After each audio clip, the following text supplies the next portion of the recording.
2.5 weeks ago. We talked about self-actualization. Does everyone remember that? Sorta, kinda. Okay, what do y'all remember from that conversation? Self-actualization, you're talking about how we really do have all of the tools we need within us or within our grasp, and it is up to us to manifest them. Look at that. You excellent note taker, I see. Taking the notes. Make sure No, it was in what I studied. It's my degree. you know this. So today we're going to talk about actualizing. And when we think about actualizing, there's a few points that I really want to hit that have been super helpful for me. Now, with these points, you do not have to take all these points and take my exact examples, but understand the core elements that are within those examples and take those and apply them to your life, because I think a lot of these are really important when trying to figure out what direction you want to go into with your career and the work that you're doing. So, when we talked about actualizing, and the definition that I picked was making real or giving the appearance of reality, and creating by mental acts, the act of creating something by thinking. So a lot of these things that we talked about, like we said, is all inside of you and it comes from you as a person. The few things that I wanted to focus in on had to do with these 3 points was reflecting, creating, and then acting. So within those spaces, when we first start with reflection, we think about like taking inventory of yourself and the people around you. I'm sure you all have heard these things consistently when you're talking about being or going after the things that you want to accomplish. But some of the things that I wrote down that had to do with reflection had to do with consistently making sure that you're writing out some of the things that come to you and giving yourself time to think and listen to yourself. I think that's something that I found so important, especially through like meditation. How many of y'all meditate or take time just to sit down in a dark room, gather your thoughts, relax, whatever that might be? Sometimes meditation can be a really good tool for you to think about things that are just in your head that you don't always pay so much attention to. Because sometimes you might have an idea in the back of your head, but because you're not paying attention to it, you're not able to really fully think through that whole process of what you're looking to accomplish or what you're interested in. And that can really be helpful within trying to track everything that's going on. So when I say track what's going on, I mean, if you're thinking about it, let's just say for me, I try to meditate almost every single day. So let's just say this idea of like, oh, you know, for me, I really love sports and I'm into sports management, and that's the space that I want to get into one day. But for me, that's something that consistently was coming up in my mind and thinking through like, what does that look like in my life? But if I don't write it down, then I don't recall what I'm thinking about, because I'm sure, like all of us, we get distracted. Your phone can beep, someone could call you, your parents are calling you, your spouse is calling you, whatever that might be. So you're thinking of an idea, but then you lose the idea and you're like, dang, what was that thing that I was thinking of? That's the time where like taking time to yourself, maybe it's 10 minutes, maybe it's 5 minutes. You start off with five and then you work your way up to like 30 minutes per day or 30 minutes per week, and you write down those ideas so you can track it, right? A lot of times people talk about journaling. Another format of that is looking into that reflective space.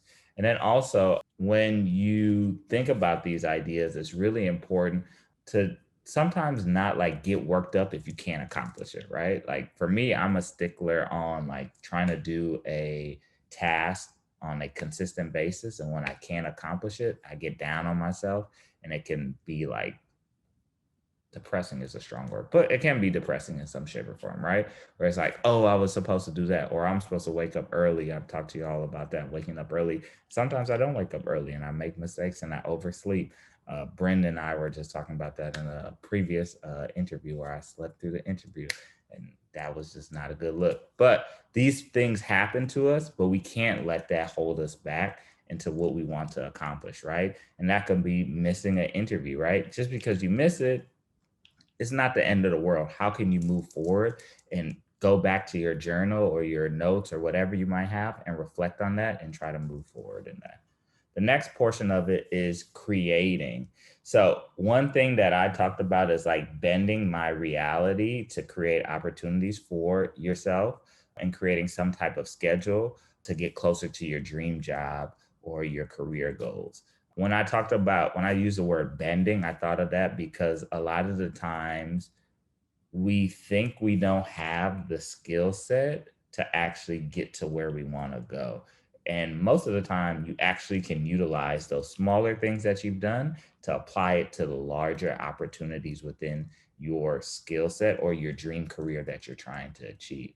So remember, well, yeah, I don't think y'all were here for that conversation, but one of the things that we've been working on is those Mo moments. And within those Mo moments, we talked about transferable skills where it's like, oh, if you had your younger siblings and you had to take them to the bus and shows that you are responsible, you can hit deadlines, things of that nature, you can take those same skills and apply it to your dream career. And that's why I use that word bending, because it doesn't always look like, okay, y'all were here for that conversation. Perfect. So it doesn't always look like that skill set or the dream internship, but if you bend what you're doing right now, you can take that, experience it, and I would say contort it into something that would speak to what you're trying to achieve for your dream goal. And people are impressed by that because a lot of the people in these industries did not take the traditional route. So us trying to figure out this quote unquote traditional route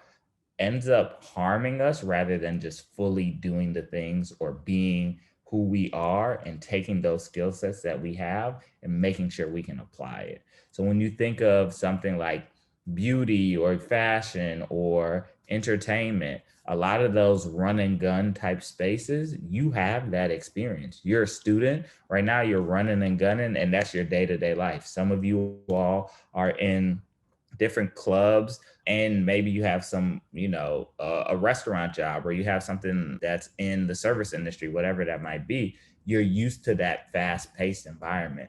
So always think about that when you're taking those skills and applying it to these jobs that you're going for. Within creation, I wrote down three different things.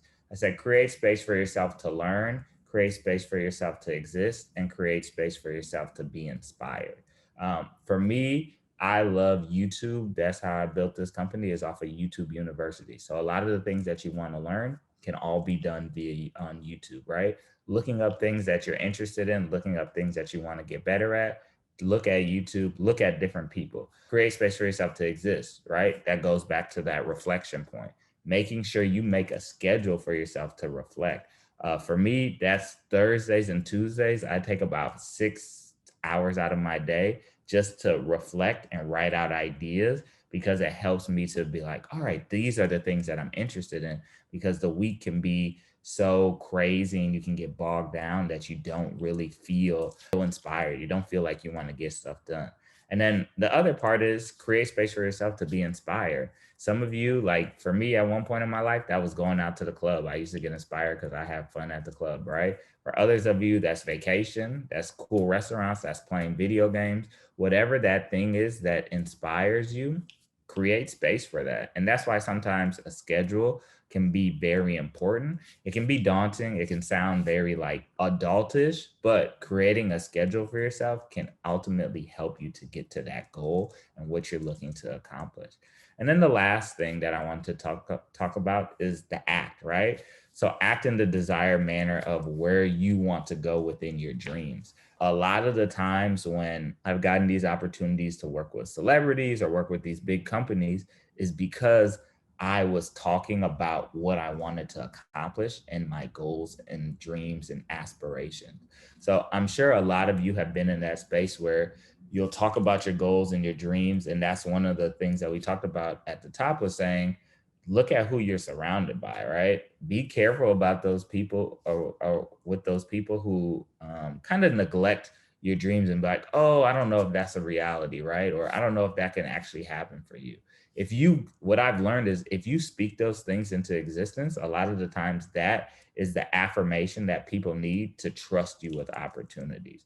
So when we talk about these networking tips, these networking opportunities, these one-on-one coffees or virtual coffees that you all should be doing with different people in your industry, tell them what your dreams are. Tell them like, look, I want to work with, for Cheyenne, Taylor Swift, right? For others of you, it might be a different artist, or it might be an entertainment field, or it might be to be a presenter on BBC, or it might be to be an investigative reporter, or it might be to be a filmmaker. But when you go into these rooms, try to carry that confidence and exude that through these different conversations that you have. And by doing so, you never know what's going to happen, because a lot of the times we get into our minds and we get so stressed out, and we can create anxiety for ourselves, where we're like, oh my gosh, I don't know if this can really happen for me, so I'm just not going to talk about it. I'm going to wish for it, like personally, but I'm not going to talk about it out loud, because last time I did that, so and so said that's probably not realistic, like I couldn't do it, so I don't know if you could do it, right? But with what you do is, if you talk about it in these meetings, you never know, the next time you do that, like when we got this Nike opportunity, or when we've done stuff with like these entertainers, every time I go into these meetings, I say, look, this is my big picture. This is what I want to achieve. And sometimes people are like, oh yeah, I can help you with that. Or, oh, I know someone in their camp. Let me connect you with this person. So the more that you put yourself out there, and the more that you put that out into the atmosphere, you will receive opportunities. Now, what I will say is, it might not look like the end goal, right? So maybe your goal is to work with Taylor Swift, but you have the opportunity to work with this up and coming singer who signed to a record label, but you don't know who they are. Make sure you're taking, and that's why it's important to reflect and bend your reality to create what you want to happen, right? Because that artist may not be Taylor Swift, but that artist can get you to Taylor Swift, right? So make sure you're taking inventory of those things that are happening in your life. And that way, when you bend it, then you can see, all right, this is still aiming towards the place that I want to be in, hopefully, as I move forward in my career path. Does that all make sense to everyone? Cool. So think about the three different parts of things that I've talked about, right? First one has to do with reflecting. Second one has to do with creating. And the next one has to do with acting. How can you apply these three things into your life to achieve your dream job?